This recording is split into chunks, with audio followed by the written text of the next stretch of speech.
ఇటీవలి కాలంలో కేరళలో బ్రెయిన్ ఈటింగ్ అమీబా కేసులు ప్రతి ఒక్కరిని కలవరపెడుతున్నాయి. 2 తెలుగు రాష్ట్రాల నుంచి కూడా పెద్ద సంఖ్యలో కేరళకి వెళ్తూ ఉంటారు. అసలు ఈ బ్రెయిన్ ఈటింగ్ అమీబా అంటే ఏంటి? ఇది మన శరీరంలోకి ఏ విధంగా వెళ్తుంది? దీనివల్ల ప్రాణాల మీదకి ఎలా వస్తుంది? ఎటువంటి జాగ్రత్తలు తీసుకోవాలి ఏంటి అనేది కూడా తెలుసుకుందాము. ప్రస్తుతం మనం హైదర్గూడలో ఉన్నటువంటి అపోలో హాస్పిటల్స్ లో ఉన్నాం. మనతో పాటు న్యూరాలజిస్ట్ డాక్టర్ సంతోష్ శ్రీరామ్ గారు ఉన్నారు. మిగతా విషయాలను ఆయన మాటల్లోనే అడిగి తెలుసుకుందాము. నమస్తే సార్. సార్, ఈ మధ్య కాలంలో ఈ బ్రెయిన్ ఈటింగ్ అమీబా అనేటువంటి పదాన్ని, ఈ కేసులని ఎక్కువగా చూస్తున్నాం కేరళలో. అసలు ఇది ఏ విధంగా వస్తుంది అంటారు? సో బ్రెయిన్ ఈటింగ్ అమీబా అనేది అంటే అది చాలా భయం కలిగించే పదం అండి. దీన్ని సాధారణంగా మేము ప్రైమరీ అమీబిక్ మెనింగో ఎన్కెఫలైటిస్ అని అంటాము. సో అమీబా అనేది అది ఒక రకమైన ప్రోటోజోన్ అనమాట, అంటే ఒక పారాసైట్. అది సాధారణంగా ఇప్పుడు ఈ బ్రెయిన్ ఈటింగ్ అమీబా అని ఏదైతే అంటున్నామో, ఈ primary amoebic encephalitis Naegleria fowleria అనే అమీబా వల్ల వస్తుందండి. ఇది మనకి ఫ్రెష్ వాటర్, అంటే చెరువులు, మెల్లగా ప్రవహించే నదుల్లోనూ, పాండ్స్లో, వాటిల్లో ఉంటుందన్నమాట. సో దాంట్లో స్నానం చేసినప్పుడు కానీ ఆ నీరు ముక్కులోకి వెళ్తే, సాధారణంగా ముక్కులోంచి ఆ అమీబా అనేది నెగ్లేరియా ఫౌలేరి ఇన్ఫెక్షన్ మనకి మెల్లగా బ్రెయిన్లోకి స్ప్రెడ్ అయ్యి అది మెదడు వాపుని తెస్తుందన్నమాట.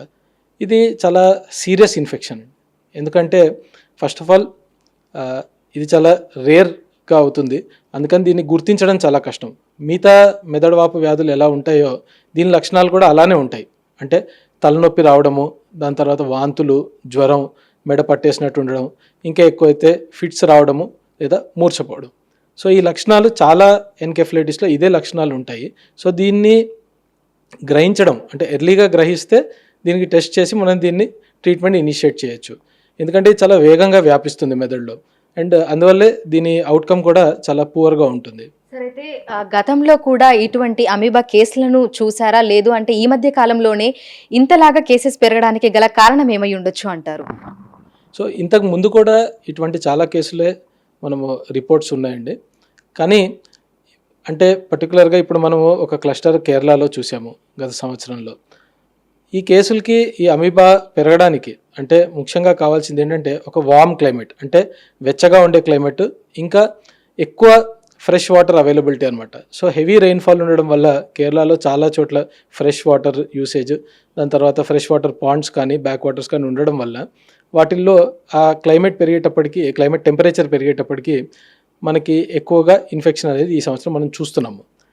రెండోది ఏంటంటే చాలామందికి ఈ ఫ్రెష్ వాటర్ యూస్ చేయడం, అంటే చాలామంది నదుల్లో కానీ లేకపోతే చెరువుల్లోకి వెళ్ళి స్నానాలు చేయడం, మునగడము.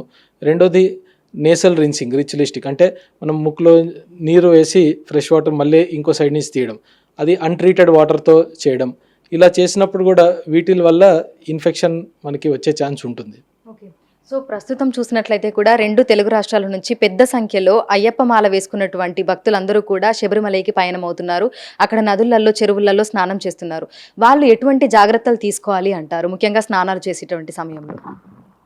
సో ముఖ్యంగా అండి, ఒకటి ఏంటంటే చెరువుల్లో కానీ లేదా అన్ట్రీటెడ్ వాటర్ యూస్ చేయడం అనేది అవాయిడ్ చేయగలిగితే మంచిది. ఓకే, ఒకవేళ మనం చెరువులోకి వెళ్ళి స్నానం చేయాల్సిన వచ్చిన పరిస్థితుల్లో ముక్కులోకి నీళ్లు వెళ్లకుండా చూసుకోవాలి. ఓకే, రెండోది గవర్నమెంట్ జారీ చేసే హెచ్చరికలు, పర్టికులర్లీ ఏదైనా ఏరియాకి స్పెషల్గా ఏమైనా హెచ్చరికలు జారీ చేస్తే వాటిని తెలుసుకోవడం, వాటిని పాటించడం చాలా ఇంపార్టెంట్. ఓకే, అండ్ ఇదే కాకుండా ఒకవేళ తలనొప్పి, జ్వరం, వాంతులు ఇలాంటివి ఏ లక్షణాలు ఉన్నా కూడా ఇమీడియట్గా దగ్గరలో ఉన్న డాక్టర్ని సంప్రదించడం చాలా ఇంపార్టెంట్. సో దట్ అది గుర్తించి ఎంత ఎర్లీగా గుర్తిస్తే, ఎంత ఎర్లీగా ట్రీట్మెంట్ ఇనిషియేట్ చేస్తే అంత మనకి రికవరీ అయ్యే ఛాన్స్ పెరుగుతుందండి. సో మనం ఆ నీటిలో మునిగి స్నానం చేసే టైంలో మన ముక్కులో నుంచి అమీబా అనేది బ్రెయిన్లోకి వెళ్ళినప్పుడు అది బ్రెయిన్ తింటూ ఉంటుంది కదా. సో ఎన్ని రోజులు టైం పడుతుంది? అంటే దీనికి సంబంధించి ట్రీట్మెంట్ ఏ విధంగా ఉంటుంది? సో ముఖ్యంగా దీనికి మనకి మందులు ఇప్పుడు ఉన్నాయండి. మెయిన్గా antibiotics or anti parasitic agents అంటాము, అవి వాడాలి. అయితే దీంట్లో అంటే మీరు అడిగినట్టు ఎన్ని రోజులు పడుతుంది అని చెప్పి, సో ఇది చాలా ర్యాపిడ్గా స్ప్రెడ్ అయ్యేదండి.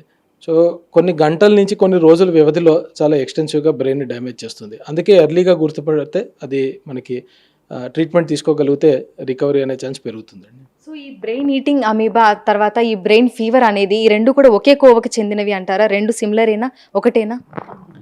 బ్రెయిన్ ఫీవర్ అంటే అదొక జనరల్ టర్మ్ అండి. అంటే దాన్ని మన సైంటిఫిక్ భాషలో ఎన్కెఫలైటిస్ అంటామన్నమాట. సో ఎన్కెఫలైటిస్ అంటే మెదడు వాపు వ్యాధి, మెదడు వాపు రావడం అనమాట. సో ఈ ఎన్కెఫలైటిస్కి రకరకాల కారణాలు ఉంటాయి. ఇన్ఫెక్షన్స్ ఉండొచ్చు, లేదా ఇమ్యూన్ మీడియేటెడ్ కాజెస్ అంటాము. ఈ ఇన్ఫెక్షన్లో సాధారణంగా మనం చూసేది వైరల్ ఎన్కెఫలైటిస్ అండి. అంటే హర్పీస్ వైరస్ ఎన్కెఫలైటిస్, కొన్నిసార్లు డెంగ్యూ కేసెస్లో కానీ, లేదా జపనీస్ ఎన్కెఫలైటిస్ అని అంటాము. రెండోది బ్యాక్టీరియల్ ఎన్కెఫలైటిస్ కూడా చూస్తాము. ఈ పారాసైటిక్ అంటే అమీబిక్ ఎన్కెఫలైటిస్ అనేది రేర్, కానీ ఇప్పుడు మనకి రిస్క్ పెరిగింది. ఎందుకు అంటే వాటర్ కంటామినేషన్ వల్ల, రెండోది క్లైమేట్ చేంజెస్ వల్ల ఇప్పుడు మనం క్లస్టర్ ఆఫ్ కేసెస్ చూస్తున్నాం అనమాట. సో ఇది రేర్ కాబట్టి అమీబిక్ ఎన్కెఫలైటిస్ మనం గుర్తించడము కష్టమవుతుంది, కానీ ఇప్పుడు ఎర్లీగా గుర్తించడం స్టార్ట్ చేశారు, ట్రీట్మెంట్ కూడా అవైలబుల్ ఉంది. సో ఎన్కెఫలైటిస్ అనేది ఒక జనరల్ టర్మ్ అండి. దాంట్లో ఎన్ని రకరకాలు ఉంటాయి, వాటి లక్షణాలు యూజువల్గా సిమిలర్గానే ఉంటాయి. సో అందుకని మనం ఎర్లీగా మనకి గుర్తించగలిగితే అది మంచిది. సో ఈ బ్రెయిన్ ఈటింగ్ అమీబా అనేది ఒక్కసారి శరీరంలోకి ఎంటర్ అయిన తర్వాత ఒకవేళ వాళ్ళు గుర్తించలేదు, లక్షణాలు ఉన్న అదే విధంగా ఉన్నారంటే వాళ్ళు ఎన్ని రోజుల వరకు బ్రతికుంటారు? అది కేస్ టు కేస్ మారుతూ ఉంటుందండి, కానీ యూజువల్గా ఇది చాలా ర్యాపిడ్గా స్ప్రెడ్ అవుతుంది. కొద్ది రోజుల్లోనే చాలా సివియర్ డ్యామేజ్ అనేది చేస్తుందండి. ఓకే. సో మొత్తంగా అంటే వాళ్ళ ప్రాణాలు పోయేటువంటి ప్రమాదం కూడా ఉంది దీనివల్ల. కాబట్టి మనకు ఆ లక్షణాలన్నీ సివియర్గా అయ్యాయి అనేది ఎలా తెలుస్తుంది? అంటే మీరు ఇందాక అన్నారు ఫిట్స్ వచ్చినట్టుగా కానీ, లేదంటే ఆ తలనొప్పి, ఆ వాపు అదంతా కూడా తెలుస్తుంది అని. సో లక్షణాలన్నీ మనకి ఏ విధంగా తెలుస్తాయి?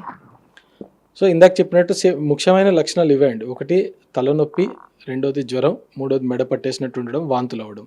ఇవి కాకుండా ఫిట్స్ రావడము, దాని తర్వాత మూర్చపోవడము, లేదా కాలు చెయ్యి వీక్నెస్, లేదా బ్యాలెన్స్ అవుట్ అవుతున్నట్టు అనిపించడం. అంటే ఈ లక్షణాలు తలనొప్పి, జ్వరంతో పాటు ఇవి కూడా ఉంటే అది ఇంకా they are strong indicators of encephalitis అంటే మెదడు వాపుకి ఇండికేటర్స్. దాంట్లో అమీబిక్ ఒకటి. సో ట్రీట్మెంట్ అనేది ఏ విధంగా ఉంటుంది దీనికి సంబంధించి? ముఖ్యంగా ట్రీట్మెంట్ మనకి ఇప్పుడు injectable anti helminthics anti parasitic agents ఉన్నాయి.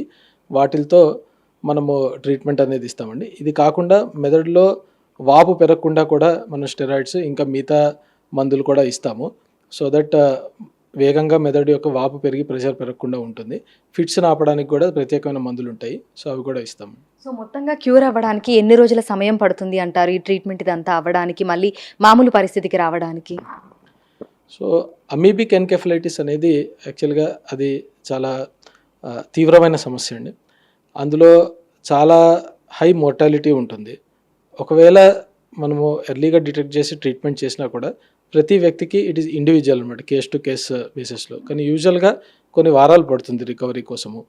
ఓకే, బట్ మెజారిటీ పేషెంట్స్కి చాలా అంటే లేట్ రికగ్నిషన్ వల్ల ఒకటి, రెండోది ఏంటంటే సివియారిటీ ఆఫ్ ఇన్ఫెక్షన్ చాలా ఫాస్ట్గా వచ్చేది కాబట్టి వాళ్ళ అవుట్కమ్స్ చాలా మిక్స్డ్ ఉంటాయండి. అంటే వాళ్ళకి మంచి అవుట్కమ్ ఉండొచ్చు లేదా ఉండకపోవచ్చు.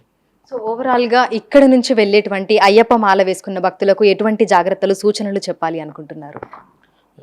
ముఖ్యమైనది నదుల్లో కానీ చెరువుల్లో కానీ ఒకవేళ స్నానం చేసేటట్టయితే మాత్రం ముక్కులోకి నీళ్లు వెళ్లకుండా చూసుకోవాలండి. అది అన్నిటికంటే ముఖ్యమైనది. రెండోది జ్వరం, తలనొప్పి ఈ లక్షణాలు ఏమన్నా ఉన్నా వెంటనే దగ్గరున్న డాక్టర్ని సంప్రదించడం చాలా important.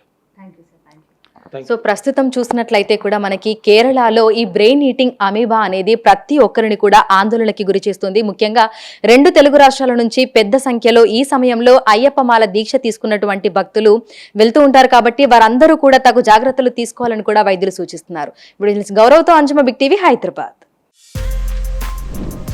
For more videos like this, subscribe Big TV channel.